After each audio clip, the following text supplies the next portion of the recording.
O programa Gente que Fala está começando a partir de agora pela 365, a sua rádio de todos os dias, com as imagens da UOL TV, a TV da internet, nas nossas redes sociais, Instagram, Facebook, tem o nosso canal no YouTube também no ar a partir de agora, para você acompanhar a nossa jornada de hoje, e as retransmissões, às 5 da tarde, pela TV Aberta São Paulo, canal por assinatura na sua operadora de TV preferida, e às 10 da noite pela Rádio Cultura AM 990 de Dois Córregos, no Centro-Oeste Paulista. Nosso convite fica aqui a partir de agora. Você fica com a gente pela próxima hora.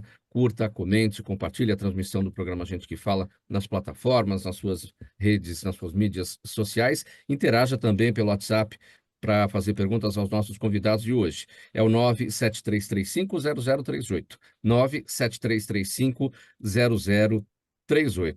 Eu sou Mauro Friesman e quinta-feira chegou o nosso espaço aqui tradicionalíssimo. Você conhece o Gente do MPD que Fala, parceria nossa com o movimento do Ministério Público Democrático. Então vamos conhecer os nossos convidados que vão tratar dos temas por aqui propostos hoje. Dr. Mário Papaterra Limonge, procurador de Justiça aposentado, advogado criminal, associado do movimento do Ministério Público Democrático. Doutor Limonge, bem-vindo mais uma vez. Tudo bem? Como estão as coisas? Muito obrigado, Mauro. Obrigado pelo convite. Cumprimento os colegas de bancada. E vamos fazer, com certeza, um bom programa. Os temas são muito interessantes. Agradeço novamente o convite. Obrigado pela presença, procurador Limonge. Também na nossa bancada, doutor Gonzalo Vecina Neto, professor da Faculdade de Saúde Pública da Universidade de São Paulo, idealizador do SUS e da Anvisa. Tudo bem, professor? Bem-vindo aqui com a gente mais uma vez. Boa tarde, Mauro. Boa tarde aos companheiros de bancada e boa tarde também a quem nos está assistindo. É um prazer estar aqui e espero conseguir contribuir para entender melhor o que está acontecendo no nosso país. Certamente. Eu apresento também a Daniele Andrade, pedagoga, pós-graduada em Recursos Humanos, estudante de Direito na área penal. Tudo bem, Daniele? Bem-vinda aqui com a gente. Tudo bem, muito obrigada pelo convite, agradeço, né, imensamente por estar aqui e também parabenizar os meus colegas de bancada aqui, que para mim vai ser uma aula hoje. Então, muito obrigada. Obrigado pela presença. Doutor Matheus Navarro Barbosa, também na bancada do Gente do MPD que Fala, de hoje, advogado especialista em Direito Eleitoral e Direito Penal. Tudo bem, doutor Matheus? Boa tarde, Mauro, Mário, Gonzalo, Daniele, todos aqueles que nos acompanham. Eu agradeço o convite do Ministério Público Democrático por participar do programa Gente que Fala. É uma grande honra e eu tenho certeza que esse encontro será muito proveitoso a todos nós. Vamos lá, nosso primeiro assunto de hoje. Vamos tratar do seguinte. Esta semana, os três poderes firmaram um acordo que garante a continuidade das chamadas emendas PIX, né? Aquelas usadas por parlamentares para repasses diretos aos estados e municípios, mas tudo desde que respeitem os critérios de transparência e rastreabilidade. Anteriormente, o Supremo Tribunal Federal havia endossado a decisão democrática do ministro Flávio Dino, que tinha determinado a suspensão da transferência dos recursos. A decisão até chegou a gerar um contra-ataque do presidente da Câmara, deputado Arthur Lira, que tirou da gaveta PECs que limitam poderes dos ministros da Corte. E até o senador Davi Alcolumbre, que é candidato à presidência do Senado, entrou com uma ação para alterar o arranjo feito entre os três poderes, porque ele não gostou de um item, aquele que determina a destinação das emendas de bancada para obras estruturais. Eu começo sobre esse tema aqui com o doutor Limonge. O que dá para esperar deste acordo entre os três poderes, que foi anunciado pelo Supremo essa semana? Será que as coisas vão se encaixar? É que acontece o seguinte, né, doutor Limonge? Todo mundo quer entrar ali no ganha-ganha, e não existe ganha-ganha nessa história toda. Sempre alguém tem que ceder. Aliás, todos devem ceder, né? Eu acho muito curioso que seja necessária uma reunião dos três poderes para o cumprimento da Constituição, mas que isso para o cumprimento de uma decisão de quem é competente para definir as questões constitucionais. Este problema tem uma origem, a origem do governo passado. O governo abriu mão da execução orçamentária, o presidente Bolsonaro, preocupado com pauta de costumes, com uma série de outras coisas, abriu mão definitivamente de governar, ele não tinha muita aptidão para isso. E isto passou para o Congresso. O jornal O Estado de São Paulo levantou o problema como orçamento secreto. A questão chegou ao judiciário, houve decisão da ministra Rosa Weber, que foi absolutamente ignorada, e o ministro Flávio Dino, na verdade, restabeleceu uma decisão anterior, que volto a dizer que é o cumprimento da Constituição. Então, eu imagino que esta reunião deveria ser desnecessária, porque o cumprimento do estabelecimento constitucional, da transparência, etc., é algo que não precisaria de grandes debates. Mas nós vivemos um momento em que ninguém abre poder, ninguém abre mão de poder, como você disse.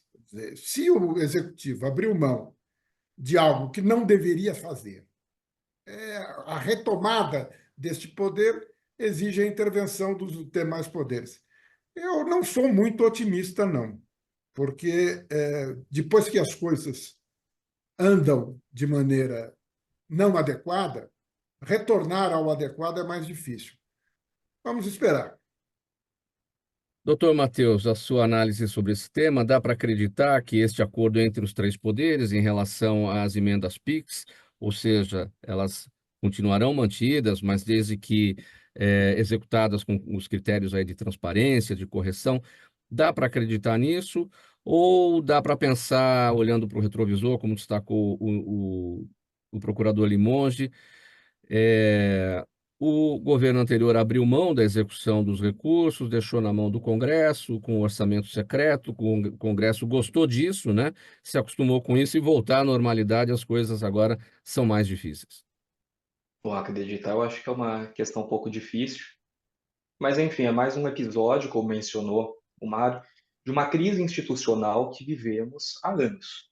É o STF querendo controlar a atuação dos demais poderes, como forma de represália, acabam estabelecendo ali propostas para impor limites à atuação dos ministros, o que, ao meu ver, inclusive, é necessário até determinado ponto, porque há funções que o STF vem exercendo que são contrárias, a meu ver, à Constituição.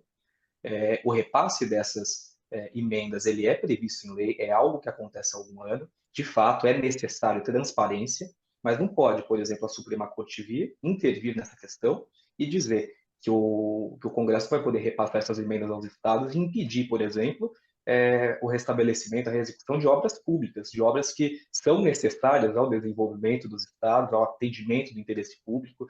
Então, assim, não era necessário que houvesse esse tipo de reunião. Primeiro, que nem deveria haver uma decisão monocrática do ministro Flávio Dino para impedir esse repasse. Também não deveria haver a ostensiva do presidente Arthur Lira, no sentido de pautar algumas propostas de emenda à Constituição que visam justamente limitar a atuação do Supremo Tribunal Federal. Enfim, não era necessário todo esse alvoroço com algo que é previsto em lei e que acontece há muitos anos. Então, assim, eu acho difícil acreditar que isso se mantenha, que não volte a ser discutido, seja por decisão judicial, por novas PECs ou até mesmo na mídia, enfim. Sim. Professor Gonzalo Vecina Neto, seu sentimento em relação a tudo isso, o que a gente pode esperar daqui para frente em relação a essa questão das emendas em todas as suas modalidades lá no Congresso Nacional?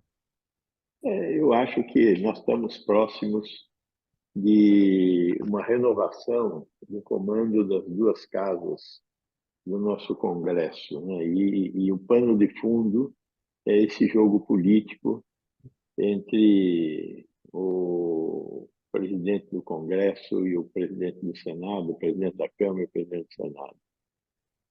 Mas, antes disso, creio que está na hora da gente rediscutir o modelo de governança brasileiro.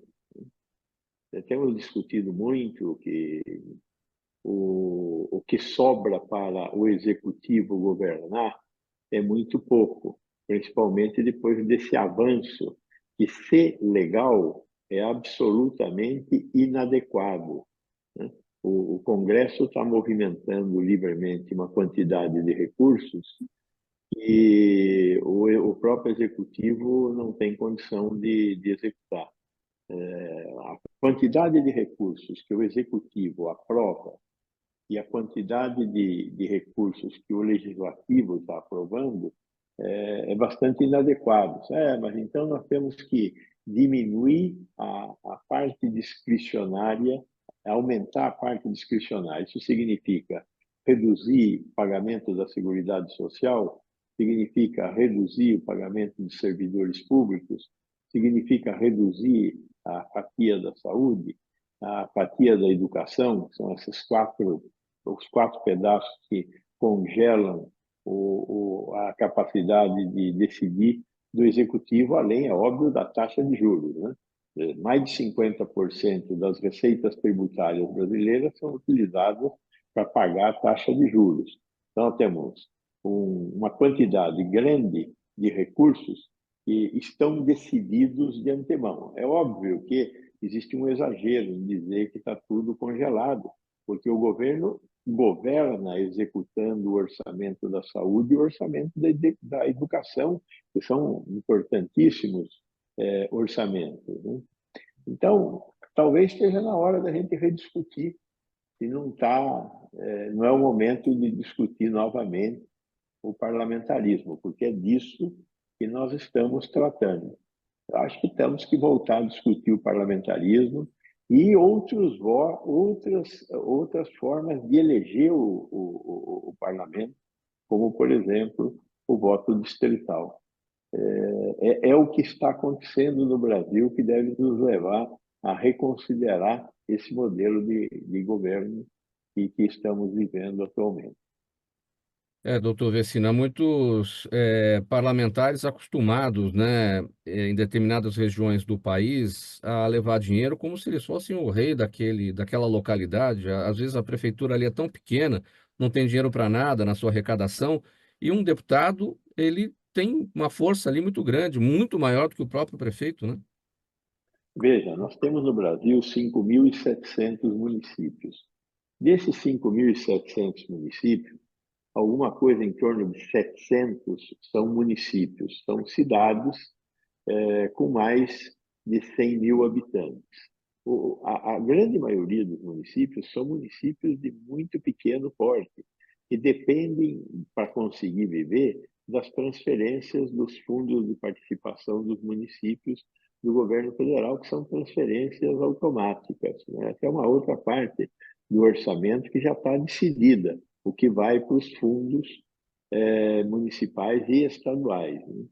Então, está na hora da gente repensar o modelo de governança da sociedade brasileira para garantir que nós tenhamos um Estado que seja capaz de construir bem-estar social e diminuir desigualdades, que é o objetivo do Estado num país como o Brasil, né? Daniele Andrades, a sua análise sobre esse tema. Eu acho que pegando um apanhado geral, parece que todos nós concordamos que não teria que ter mais nada além do que, se é uma medida provisória, que ela tem efeito, a partir do momento que ela é publicada, não tem mais o que se discutir, né? Então, parece que é uma coisa, entre aspas, de uma retaliação. A princípio, até parece isso, acredito. Sim. Vamos seguir, gente. O programa Gente que Fala, edição de quinta-feira, o Gente do MPD que Fala, parceria nossa com o Movimento do Ministério Público Democrático. E os nossos assuntos aqui na sequência, vamos aqui ao próximo, deixa eu abrir a minha ficha aqui que travou. Olha, gente, na semana passada, o plenário do Senado aprovou a PEC da anistia, que perdoa dívidas dos partidos políticos relacionadas a irregularidades eleitorais e também reduz a destinação de verbas para candidaturas negras, que havia sido estabelecida pelo STF em 2020. Com a PEC, a cota mínima para essas candidaturas caiu de 50% para 30%. Para ouvir aqui, primeiramente, o doutor Matheus, no sentido do seguinte, doutor Matheus, essa medida ela teve pouquíssima discussão, tanto no Senado quanto na Câmara, e lá na Câmara, inclusive, ela sequer chegou a ser aprovada em comissão especial, que é a regra, né, quando se trata de uma proposta de emenda à Constituição. A gente falou desse assunto na semana passada, aqui no Gente do MPD que Fala, quando o Senado aprovou na CCJ. Agora já está aprovado no plenário, em 2 turnos, ampla maioria de votos, com promulgação na própria casa, porque trata-se de uma PEC. Enfim, nessa, os partidos políticos levar na melhor, né? Bom, Mário, com toda certeza, né? Essa medida, na verdade, ela traduz um manifesto retrocesso. Ela se volta contra tudo, menos o interesse público, aos grupos minoritários.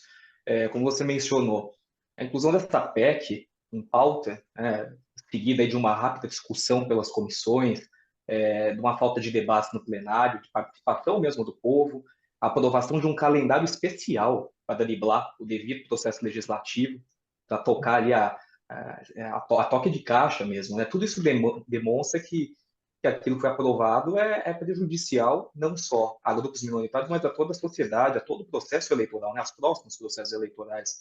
O STF ele havia determinado aos partidos a destinação de verbas dos fundos às candidaturas negras e pardas de uma forma proporcional, com o intuito justamente de incentivar a participação desses grupos no processo eleitoral.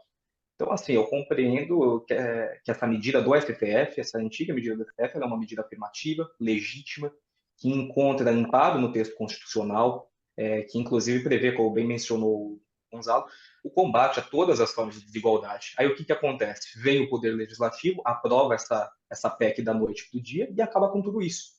Antes, por ser um repasse proporcional, as candidaturas negras e pardas elas eram beneficiadas ali com cerca de 50% dessas verbas dos fundos eleitorais. Agora, com a nova PEC, elas vão passar a receber 30%, ou seja, houve uma redução praticamente pela metade. E, para piorar, essa PEC ela ainda assegurou ali uma espécie de anistia para os partidos políticos que, no passado, violaram, descumpriram aquela decisão do Supremo Tribunal Federal e agora não serão responsabilizados. Basta que, nas próximas eleições, eles injetem ali um pouquinho mais de dinheiro nessas candidaturas minoritárias. Então, assim, o que aconteceu, além de ilegítimo, além de configurar um retrocesso, é algo, enfim, ilegítimo. Não, Difícil encontrar, é não difícil tem nem encontrar não tem nem o palavras, que né? comentar. São É. muitos adjetivos, são muitas palavras e muitas expressões. Procurador Limonge, o que a gente viu aí nos últimos dias, muito parlamentar reclamando da gente, da imprensa, dizendo como isso, anistia, nada disso é anistia. Como não? Claro. Eu faço minhas palavras do Matheus, tenho pouquíssima coisa a acrescentar, porque realmente a indignação é coletiva. Eu só faço duas observações. A dificuldade nesse país de ações afirmativas a respeito, a favor das minorias, ela é impressionante. Quando se criam cotas, há discussão, há dificuldades, há limitações. Eu me lembro quando o Ministério Público começou a fazer os seus concursos com a ideia de o quanto isso foi difícil, até internamente, né? E a gente verifica que os partidos políticos, que deveriam representar a tudo e a todos, fazem essa restrição e caminham com essa dificuldade. E depois, como disse o Matheus, o pano de fundo é a anistia. O grande problema, claro que as minorias têm também esse prejuízo é manifesto, mas a anistia ela é imoral, ela é indecente. E esse discurso, né, que é só discurso, né, do incentivo à candidatura negra, e aí na hora H é, dá esse retrocesso todo. É E o só apoio que discurso. essa medida recebeu também, né? Essa medida foi apoiada pelo partido do presidente da República, que durante as últimas Todos, eleições né? se pautou justamente no combate às desigualdades sociais, né? No cumprimento do texto constitucional. E agora vem o seu partido, seus aliados políticos, e dão ampla sustentação a essa proposta, que é um verdadeiro retrocesso. Sim. Professor Vecina. Veja, eu tenho me especializado em falar que o grande problema do funcionamento da estrutura governamental brasileira é a impunidade, né? Você faz um monte de bobagem e depois isto se transforma em uma anistia. É o que nós estamos assistindo novamente. Não há a menor dúvida da importância dessa política de cotas. Eu tenho absoluta certeza de que a política de cotas é necessária para que a gente consiga corrigir erros históricos do nosso desenvolvimento social. Pois bem, nós estamos falando justamente de uma política dessa. Uma parte da sociedade brasileira não aceita a política de cotas, e outra parte da sociedade brasileira, como é o caso agora dos nossos legisladores, faz de conta que aceita e, de repente, vem uma anistia que permite que os partidos façam o que bem entenderem com a distribuição de recursos e com o número de candidatos que deveriam estar adequados à política de cotas. Então, de novo, o problema todo nosso é que ninguém nesse país é punido pelos crimes que comete. Tínhamos que garantir a punibilidade e que essa punibilidade tivesse a ver com a construção de um país melhor, coisa que nós não estamos vendo. Pois é, nesse sentido, professor Gonzalo, da falta de punição, né? Qual é o efeito pedagógico de uma situação como essa? Ou seja, algo que está lá no poder, e que há uma anistia e as irregularidades são perdoadas, aí o povo olha para cima e fala, bom, se acontece lá em cima, aqui embaixo, fazer o quê, né? Veja, essa questão da punibilidade, por exemplo, o que nós estamos vivendo agora com a revisão das dívidas dos estados. Vale a pena não fazer o que deve ser feito, porque depois você se livra disso num habeas corpus desses que está sendo discutido e que provavelmente o Congresso, nesse modelo de governar, de tomar a posição do Executivo, o Congresso vai acabar aprovando essa anistia dos estados, como aprovou a anistia aos próprios partidos. Então, o exemplo que nós estamos dando para a sociedade é que vale a pena fugir da lei, vale a pena não cumprir a lei. Por quê? Porque você será perdoado se isso tudo for realizado. E é o que nós estamos vendo na sociedade brasileira. Um exemplo terrível para todos nós. Vou me socorrer com a Daniela aqui também, porque ela é pedagoga e a gente falava aqui É, do efeito psicológico disso tudo, ou seja, as coisas acontecendo lá em cima dessa forma e o povo olhando aqui embaixo. Bom, se lá em cima pode, o que que a gente vai fazer por aqui, né? mas é isso mesmo, Mauro. Eu ia até buscar essa sua fala, né? É até difícil para a gente quando tá. Hoje eu não estou mais na pedagogia, estou na parte política, né? Inclusive. E é o que a gente vê agora, estamos em época de eleição. Quantos candidatos nós temos, né? Pretos, negros, pardos, enfim, índios, inclusive, também, que é uma minoria, né? Que a gente não pode esquecer e que não são ouvidos. E aí, quando a gente está do lado da bancada pedagógica, como que a gente passa isso também para as nossas crianças, por exemplo, né? A gente vê candidatos brancos e que se autodeclaram pardos para poderem fazer parte, por exemplo, dessas cotas, né? Então, é uma impunidade escancarada. Então, parece que a gente está dizendo, pode fazer o que você quiser, que não vai ser punido, e aí a gente recebe isso, né? Doutor Matheus, essas regras já valem para essas eleições de outubro ou só para 2026? Não, essas regras elas valem a partir da próxima eleição. Existe o princípio da anualidade eleitoral, então ainda bem elas não valem para o presente processo eleitoral. Mas a partir dos próximos, aí sim, não haverá mais essa destinação de verbas de forma proporcional. As cidades aqui em São Paulo, que eu, minhas colegas, que a gente atua, que a gente presta serviços advocatícios, que há partidos que vão lançar 70% de candidaturas negras ou pardas. Então, assim, hoje eles seriam cerca de 60% a 70% dessas verbas dos fundos. A partir de 2026, não, será 30%. Então, olha o impacto que isso causa, né, que essa medida acaba causando, que esse retrocesso, enfim, proporciona. Sim. Próximo tema, programa Gente que Fala, edição de quinta-feira, o Gente do MPD que Fala, parceria nossa com o Movimento do Ministério Público Democrático, pela 365, sua rádio de todos os dias, OTV, TV da internet, redes sociais, o Instagram, o Facebook, o nosso canal no YouTube e as retransmissões pela Rádio Cultura AM 990 de Dois Córregos no Centro-Oeste Paulista, às 10 da noite. Antes disso, à tarde, às 5 horas, a retransmissão pela TV Aberta São Paulo, canal por assinatura na sua operadora de TV preferida. Próximo tema agora para a gente tratar.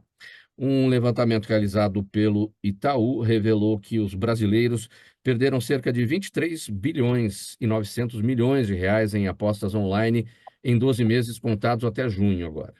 O estudo calculou que durante esse período os brasileiros gastaram aproximadamente 68 bilhões e 200 milhões de reais em plataformas de apostas e jogos online, enquanto o valor recuperado em prêmios foi de 44 bilhões e 300 milhões. Números superlativos aqui, vamos trocar mais em miúdos. O que isso significa?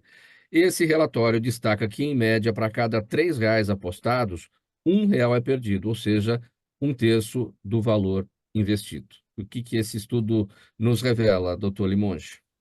Bom, se assim não fosse, né, se não houvesse lucro para quem explora o jogo, não haveria esta febre que está havendo, né? Eu tenho observado no transporte público, em restaurantes, etc.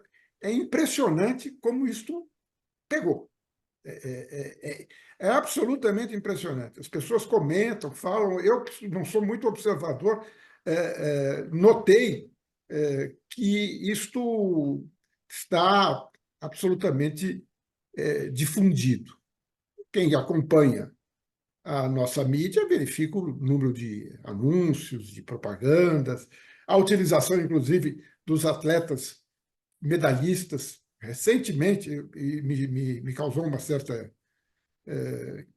incômodo, não é? Dizer que um atleta olímpico, etc., orienta a se jogar e se jogar com responsabilidade. Bom, eu tenho muitas dúvidas sobre isto tudo, não é? Me incomoda muito a ideia do jogo. Ao mesmo tempo, fico meio surpreso, não, digo, meio com dúvidas se não é o momento de se liberar de uma vez os jogos, porque dizer que não há jogo no Brasil me parece um. E o inconveniente da perda, o inconveniente econômico que as pessoas. Isso tem que ser alertado por campanhas, por fóruns. Não vejo possibilidade hoje de você limitar esse direito à aposta, até porque o governo quer arrecadar, né? É. Isso me parece algo que está liberado e é preciso, pelo menos, trabalhar com relação a isso. Quer dizer, já que está liberado, o que nós temos que fazer? Advertir, alertar, de alguma forma, ter uma posição crítica contra aquelas pessoas que estão fazendo estas propagandas como se fosse a propaganda do bem, quando ela tem destinatários que trarão problemas. Um mínimo de debate é necessário. Mas realmente é um fenômeno novo, pelo menos no meu sentir, que precisa ser melhor estudado e melhor debatido. Doutor Matheus, Cassino Brasil, é exagero dizer isso? Não, não é exagero. Hoje, qualquer canal de televisão, principalmente jogo de futebol, quando você vai assistir, aparece ali algum aplicativo, alguma empresa fornecendo esse Sim, o tipo de tempo todo. serviço, algum jogo de azar. E assim, é muito fácil, né, de você pegar seu celular, inserir esse aplicativo e começar a apostar. Só que assim, chega num ponto que isso vai se tornar questão de saúde pública. Jogo, em um primeiro momento ele é legal, mas depois se torna vício. E vício em seja o quê? Perda. Essa questão aí, 200 e não sei quantos bilhões que os brasileiros perderam já nisso daí. Então, uma coisa que realmente, como eu disse, o mar tem que ser bem debatida, tem que haver ali uma cooperação tanto do poder público quanto do poder privado, do setor privado, justamente para alertar o usuário e evitar, enfim, que o jogo acabe influenciando negativamente a saúde financeira e física do jogador. Pois é, quem será o apostador médio, doutor Matheus, disso tudo? É a pessoa que tem muito dinheiro, não está preocupada com isso, Não, e se perder com não vai fazer certeza diferença? não. Ou é aquele lá que está até com dificuldade de botar comida na mesa e vê no jogo a chance de Uhum. repente, ficar rico e aposta tudo que tem lá? Eu acho que não tem classe social, não tem grupo, eu acho que todo mundo já, de alguma forma, está envolvido com isso daí. Esses dados que vocês passaram no início, eles são referentes às casas de aposta legalizadas. E se a gente pegar também as casas clandestinas, aquelas bancas que a gente vê nas ruas, eu acho que não existe um setor específico. Eu acho que isso daí já chegou na casa de todo mundo e é uma questão que daqui a alguns anos vai gerar muito mais debate. Doutor Gonzalo Vecina Neto, A saúde pública já sente os efeitos disso tudo? Sim, infelizmente a saúde pública já sente os efeitos disso tudo. Quer dizer, o jogo de azar, esse tipo de jogos, eles são viciantes e as pessoas ficam dependentes desse tipo de atividade. A dúvida é o que fazer, né? Quer dizer, eu tendo a achar que trabalhar com a liberdade das pessoas sempre é mais prudente do que criar uma proibição que vai gerar um ato ilícito, né? Embora, às vezes, a gente fique em dúvida, né? Recentemente tivemos essa discussão imensa sobre os cigarros eletrônicos. Quer dizer, a proibição é o melhor caminho para o cigarro eletrônico? Dado o fato de que o produto é extremamente viciante e faz muito, muito mal para a saúde, é cancerígeno, leva a infarto do miocárdio, é muito a acidente vascular cerebral, eu acho que a melhor saída para o cigarro eletrônico é a proibição. Agora, a proibição transforma fumar o cigarro eletrônico em um crime? Transforma em um crime. Tem que haver punibilidade para esse crime? Se tem que haver punibilidade para esse crime, é um desastre, porque nós já temos a terceira maior população carcerária do mundo. Então, quando a gente fala dos jogos, qual é a saída para os jogos? Proibir os jogos? Bom, se você proibir, vai acontecer o que acontece até hoje com o jogo do bicho. Ele existe apesar de, e, portanto, é uma contravenção. Essa contravenção deve estimular o que na sociedade? A prisão dos contraventores? Então, eu fico muito em dúvida sobre isso, mas a gente nunca discute isso, senão hipocritamente, né? A sociedade discute isso escondido. E aí, quando aparece um grupo muito interessado no lucro, na quantidade de dinheiro que isso vai render para quem é dono do sistema de apostas, falar, não, ganhar dinheiro pode, desde que legalmente. É legalmente, mas de imoral, é muito imoral o jogo em cima do vício das pessoas. E é disso que estamos falando. Estamos falando de uma atividade que é viciante. O problema todo é ter somente duas alternativas, ou sim ou não, e se for não, é crime. Aí eu acho que tem que liberar. Agora, liberar e ter as consequências sanitárias que nós vamos ter, nós precisaríamos discutir melhor essas questões e de forma menos hipócrita.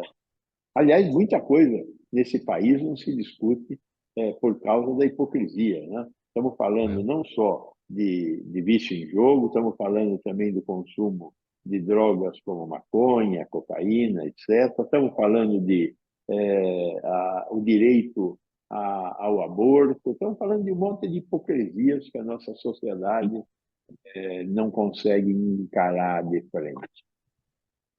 Daniele, dá para falar em contas públicas que não fecham, e não fecham mesmo, né? E continuarão não fechando, uma vez que a gente está falando aqui de saúde pública, o governo quer arrecadar, mas pode gastar lá na frente muito mais com saúde pública do que a própria arrecadação que é gerada agora, né? Então dá para falar em contas que não fecham? Sempre. Tá? E, inclusive, eu acho assim, é a era dos influencers, né?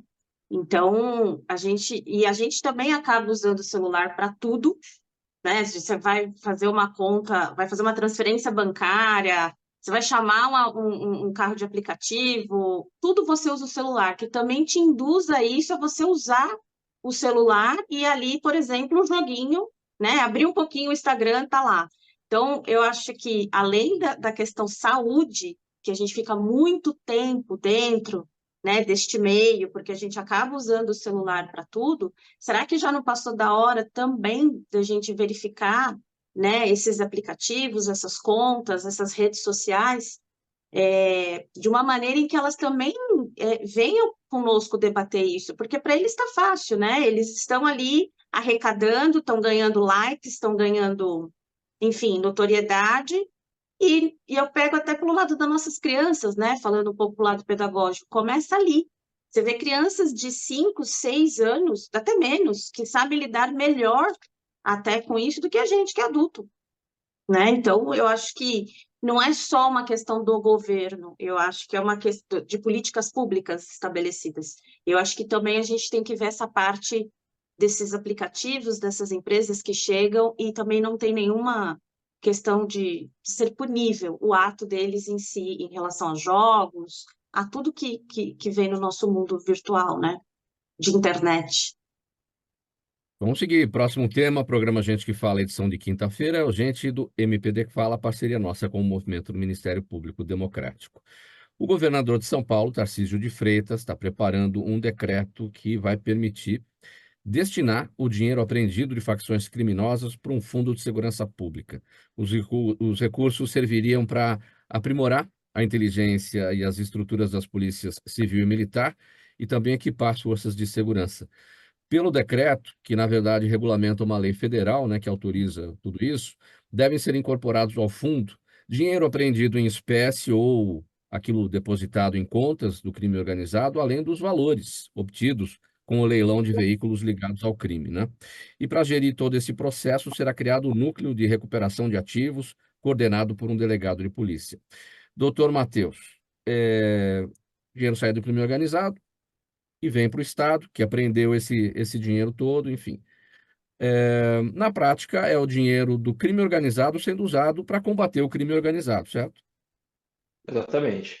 Nós sabemos que as forças de segurança pública, no caso a Polícia Militar, a Polícia Civil aqui do Estado de São Paulo, elas têm sido bem equipadas pelo governo com novos veículos, novos equipamentos tecnológicos, armamentos, mas também a gente sabe que, por falta de recursos, nem todas essas necessidades estão sendo supridas. Então, essa destinação de recursos que seriam destruídos ou talvez repassados a alguma pasta, sem que houvesse ali uma finalidade certa e determinada, é algo muito positivo. Como você bem ressaltou, isso é fruto de uma lei federal do governo anterior, que autorizou, inclusive, os estados a adotarem esse tipo de medida justamente para economizar e conferir uma destinação adequada ao fruto do crime, né? Então, eu creio que é um grande acerto do governador Tarcísio de Freitas, que optou por combater as organizações criminosas com seus próprios recursos. Doutor Mário Papaterra Limonge, como destacamos aqui, é a regulamentação de uma lei federal. Importante que tenha essa lei federal, porque senão já daria bagunça. Mas, de qualquer maneira, tem estados provavelmente que não vão tomar essa iniciativa, né? Bom, mas a iniciativa do Estado de São Paulo, ela é correta e o tamanho do Estado de São Paulo enseja que este tipo de medida tenha repercussão e pode difundir e outros estados se animarem a esse tipo de providência. O combate ao crime organizado só se fará adequadamente com o sufoco das condições financeiras do crime organizado. Quer dizer, há uma brincadeira que se diz que a parte mais sensível do homem é o bolso. O órgão mais sensível do ser humano é o próprio bolso. Isso se aplica ao crime, né? Já há algum tempo que as polícias civis e militares têm núcleos que procuram combater a criminalidade de maneira mais profunda. Não é com aquele combate do dia a dia, mas é com o sufoco das condições financeiras do crime organizado. Lamentavelmente, por definição, o crime organizado envolve participação no poder público, né? Então, nós temos um inimigo aí, que é o maior, porque o crime organizado é divisão de tarefas, é uma série de coisas, mas, fundamentalmente, com um envolvimento no poder público. Então, há aqueles que têm funções públicas e que, na verdade, trabalham para o próprio crime organizado e influenciam. E essas pessoas acabam prejudicando todas as medidas que os governos podem tomar.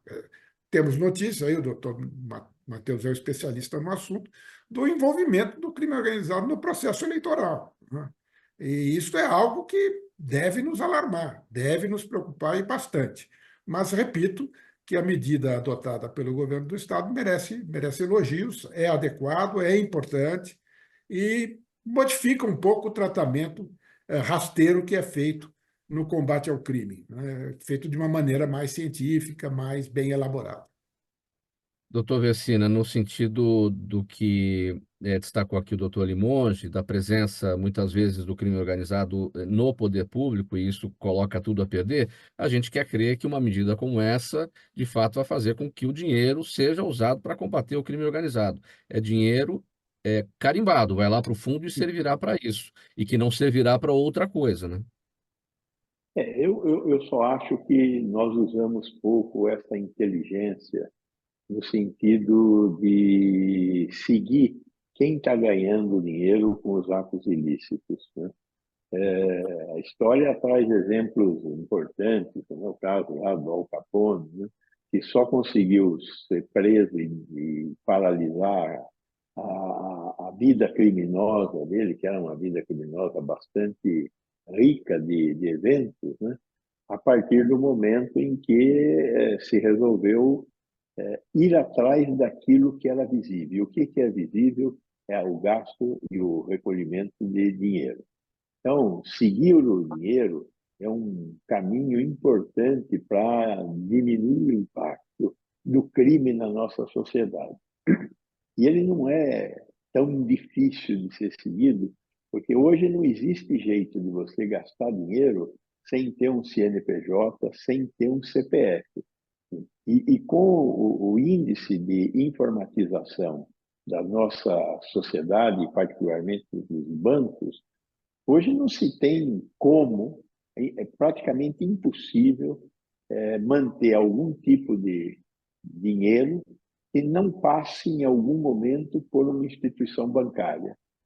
Então, eu penso, apesar de não ser um especialista nessa área, como o Dr. Matheus e tal, eu penso que, com certeza, nós estamos subutilizando a nossa capacidade de encontrar os caminhos que o dinheiro encontra dentro da nossa sociedade para circular. Tenho certeza que, se nós conseguíssemos aumentar o nível de retenção da circulação de dinheiro na economia, os bandidos iam encontrar um jeito mais inteligente de fazer isso, até não passando por bancos, né? Então, iam começar a usar criptomoedas, que nós teríamos também que aprender a ir às criptomoedas, apesar dos sistemas que protegem esses bancos de criptomoedas, o blockchain, etc. Mas se nós não melhorarmos a nossa capacidade de rastrear o dinheiro do crime, nós não vamos conseguir diminuir o crime. Agora, temos os instrumentos para fazer isso? Temos. Por que não os utilizamos? Essa é uma questão que eu acho que tem que ser colocada para a sociedade. Quer dizer, o aparato policial tem que acordar para a necessidade de ir aos bancos e saber como é que o dinheiro entra e como é que o dinheiro sai.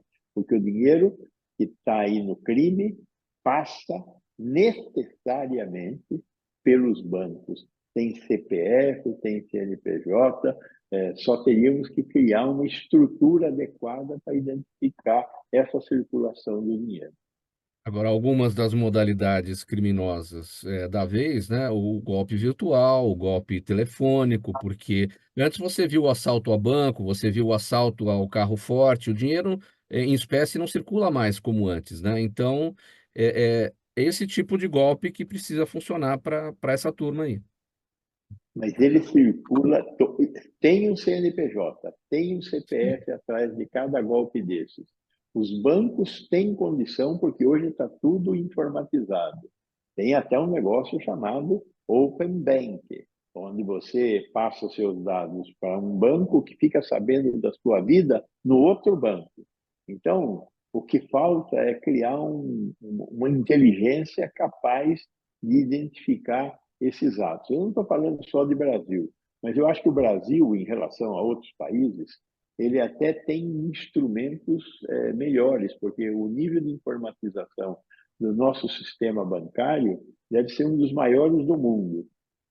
Então, nós teríamos como identificar isso se nós nos aplicássemos para descobrir como é que esses golpes são dados. Deixa eu dar Daniel, fazer uma observação da minha experiência. Na verdade, há uma geração de policiais e promotores, eu fiz parte dessa geração, que tinha pouquíssimo conhecimento informático, pouquíssimo conhecimento. Uhum. É preciso, portanto, um investimento em expertise, em treinamento, né?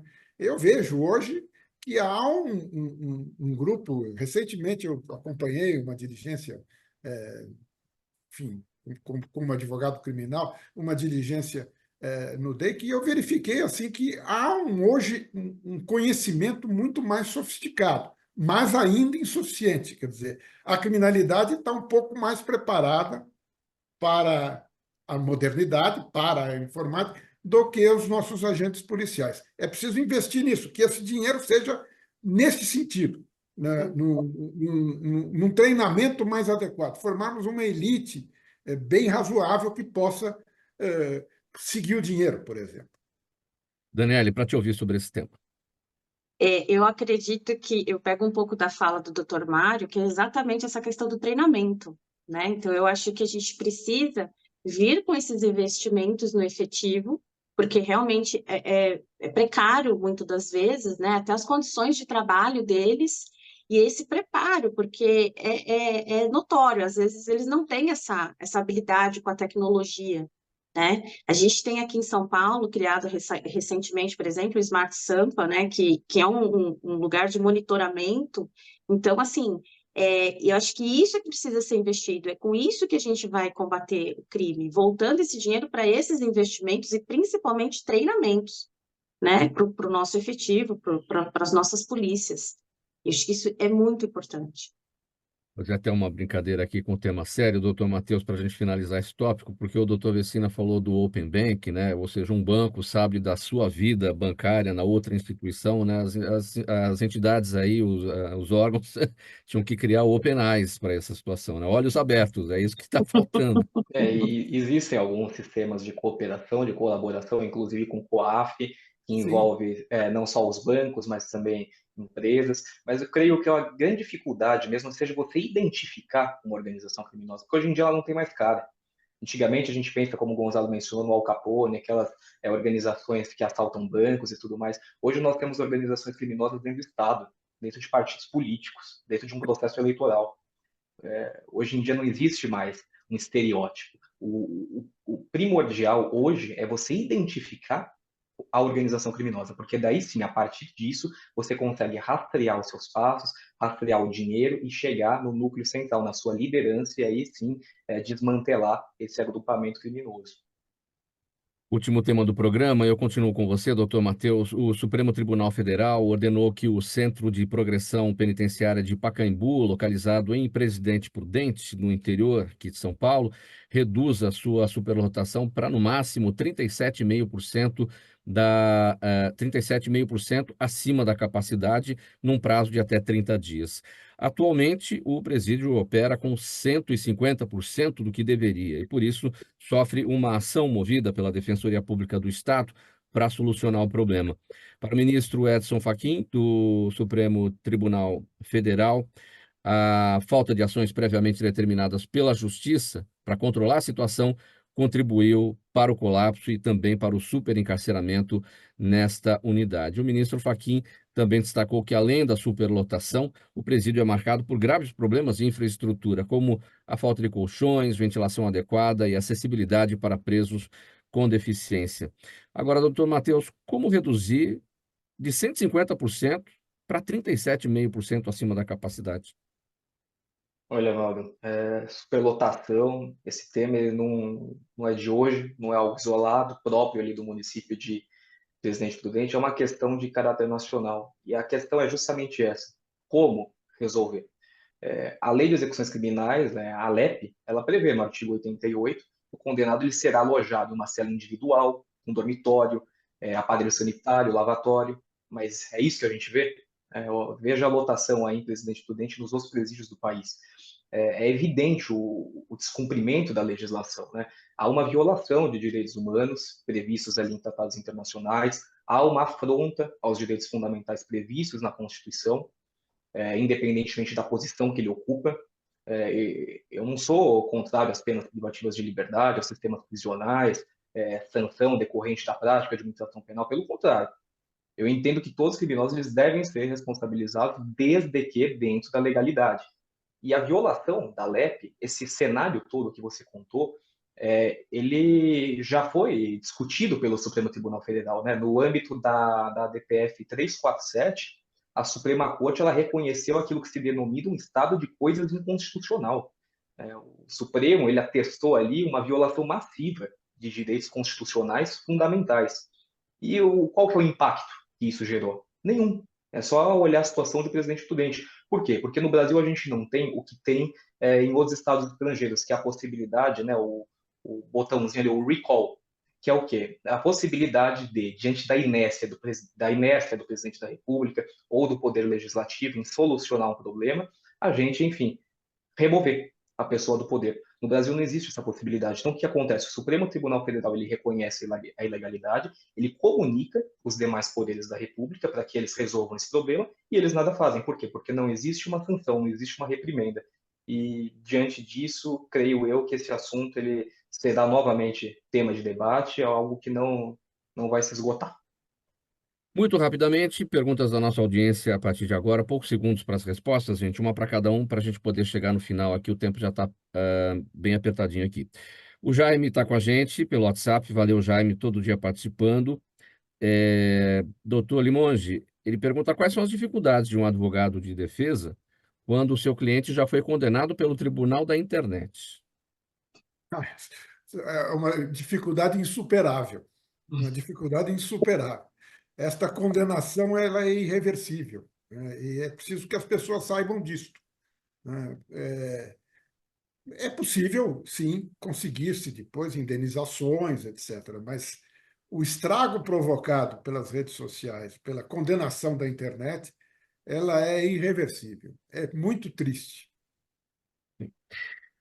Daniele, o Igor está também aqui pelo WhatsApp mandando um questionamento. Ele está querendo saber de você em que medida a área de recursos humanos poderá utilizar a inteligência artificial.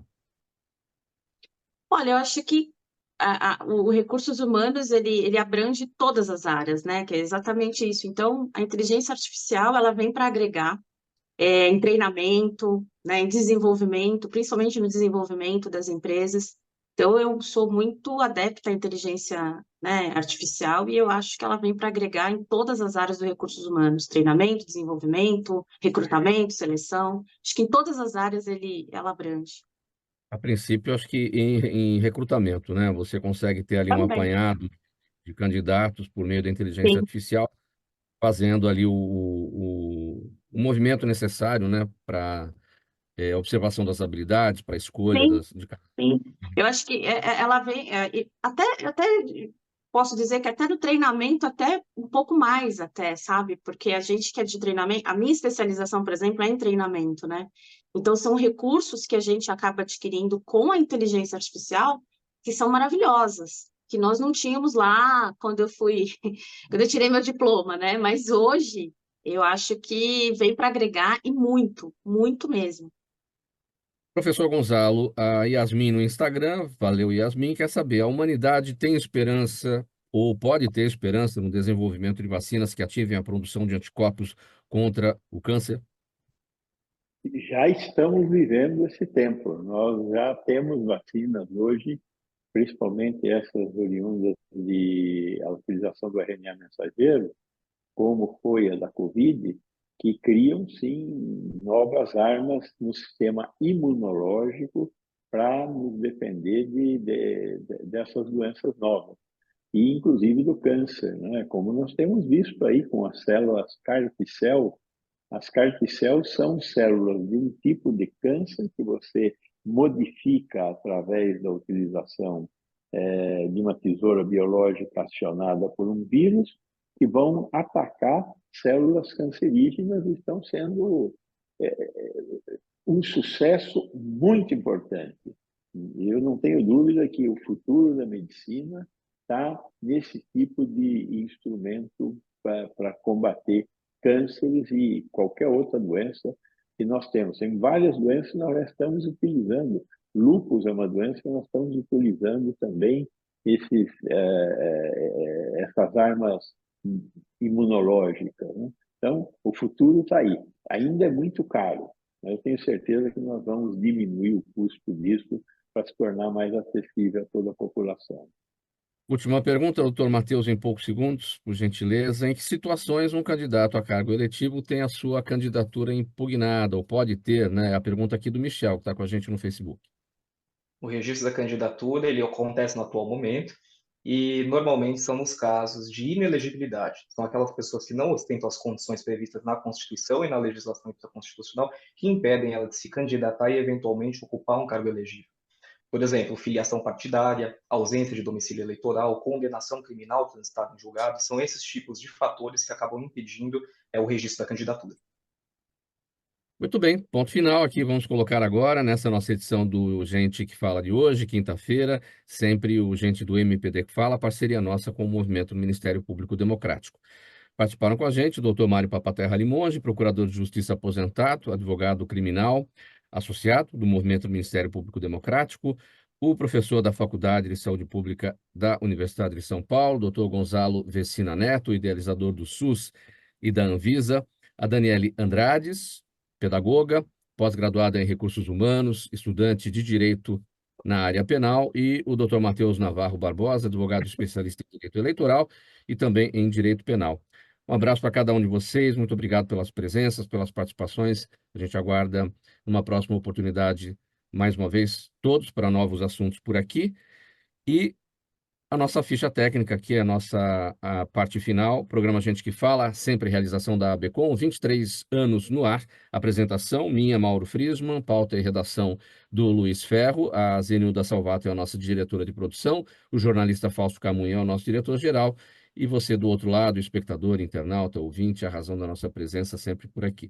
A gente volta amanhã pela 365, sua rádio de todos os dias, AltV TV da internet, redes sociais, YouTube, retransmissão pela TV Aberta São Paulo, canal por assinatura na sua operadora de TV preferida, e isso às 5 da tarde e às 10 da noite pela Rádio Cultura AM 990 de Dois Córregos, no Centro-Oeste Paulista. Um abraço a todos, tchau, até amanhã.